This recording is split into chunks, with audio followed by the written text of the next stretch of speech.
Anyone found guilty of stealing a cat or dog in England and Northern Ireland could now face up to 5 years in prison under a new law that's come into force today. Previously, theft of a household animal was treated in the same way as the stealing of an object. Katrina Renton has this report. An American bulldog dragged from her garden. A terrified miniature dachshund taken by a man who'd broken into her home. A collie snatched from outside a shop.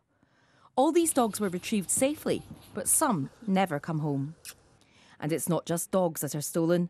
Betty went missing after she and her owner, Agatha, moved to their new home. 2 weeks later, she was found for sale on the internet. Agatha got the police involved. Betty was dumped back at the house.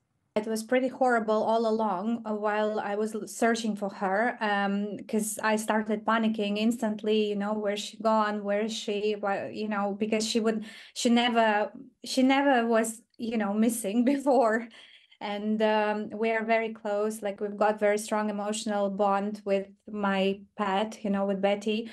So it was very painful. During the COVID lockdown, there were concerns that more cats and dogs were being stolen, which led to the UK government setting up the Pet Theft Task Force.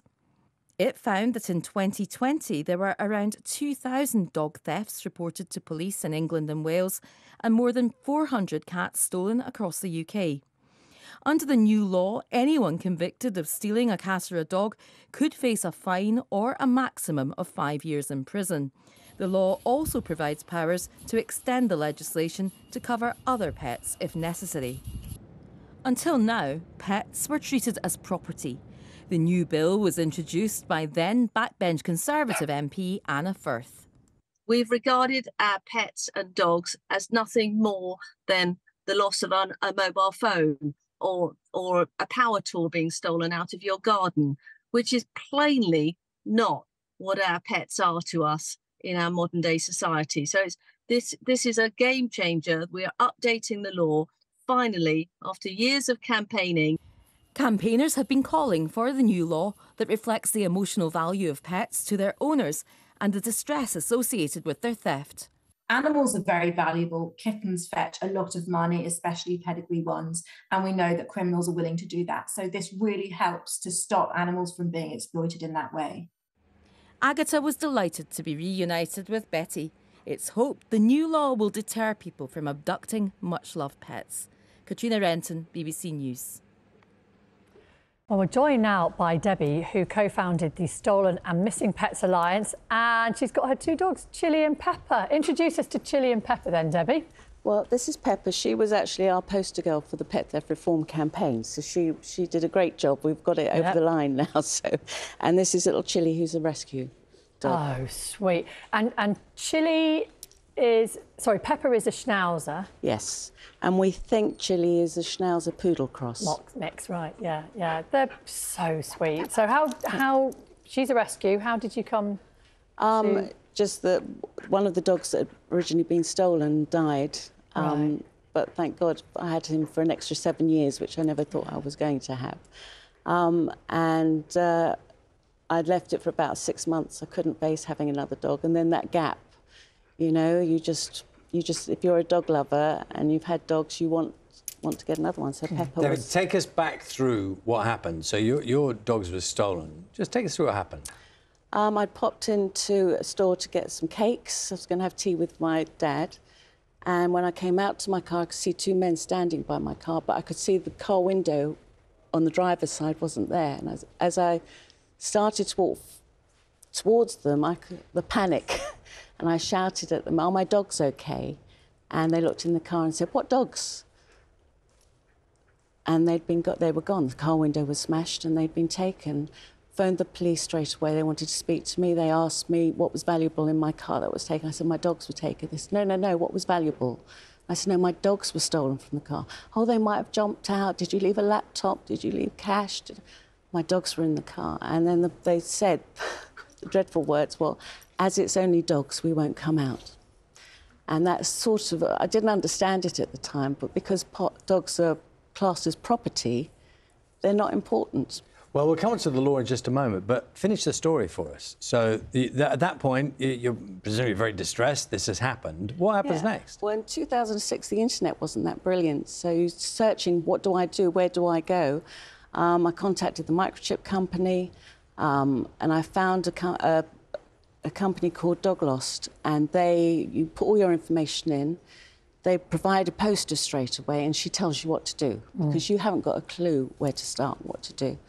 And I told her about my father, obviously, Sir Bruce Forsyth. We should just explain, your dad is Sir Bruce Forsyth. Yes, yeah. Yes. And I said, look, we can go very public with this. And she said, no, no, no, leave it a week, let them be sold on. They're 7 years old, they're neutered, they're no good for breeding, they're going to be sold on. And we trusted her, did what she did. We did live appeal on breakfast television, and we got Widget back the first morning, and the second morning we got Gizmo back. They were 9 and 10 days gone. And do you know much about what had happened? You know, how come? What happened between that time they're stolen and you got them back? The guy who had Widget had bought him in a livestock market in Southall, and he said there were dogs in boxes, and he picked Widget. And the following morning, the girl who'd bought Gizmo was just walking through a park, and this guy was throwing Gizmo up in the air. He thought he was a puppy. He was 7 years old. And she went up and started speaking. He said, oh, I'm going to get rid of it. It's not really good. My son doesn't really like it. Do you want it?